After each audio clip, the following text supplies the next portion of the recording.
Also, that strong NATO is good for Europe, but it's also good for the United States.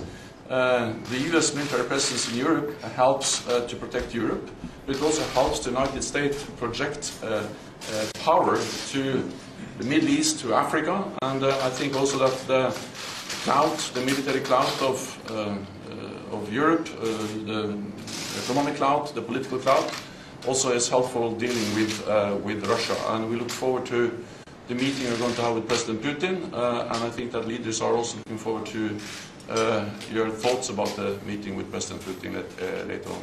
Well, I have to say, I think it's very sad when Germany makes a massive oil and gas deal with Russia, where you're supposed to be guarding against Russia, and Germany goes out and pays billions and billions of dollars a year to Russia.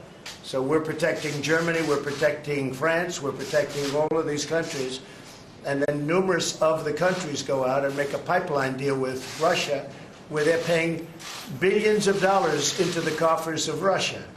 So we're supposed to protect you against Russia, but they're paying billions of dollars to Russia, and I think that's very inappropriate. And the former chancellor of Germany is the head of the pipeline company that's supplying the gas. Ultimately, Germany will have almost 70% of their country controlled by Russia with natural gas. So you tell me, is that appropriate? I mean, I've been complaining about this from the time I got in. It should have never been allowed to have happened. But Germany is totally controlled by Russia because they were getting from 60 to 70% of their energy from Russia and a new pipeline. And you tell me if that's appropriate, because I think it's not. And I think it's a very bad thing for NATO, and I don't think it should have happened.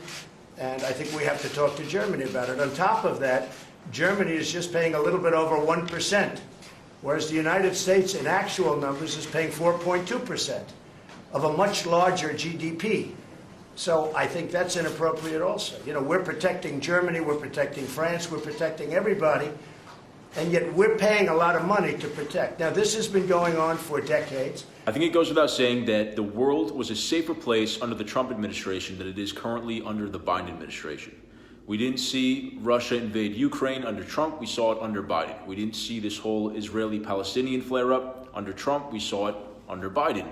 And we didn't see the Taliban come storming across Afghanistan and kicking everybody out under Trump, we saw it under Biden. And I think the difference in foreign policy kind of speaks for itself between Trump and Biden. Trump was strong, our enemies feared us, and they knew that he wasn't going to take any crap.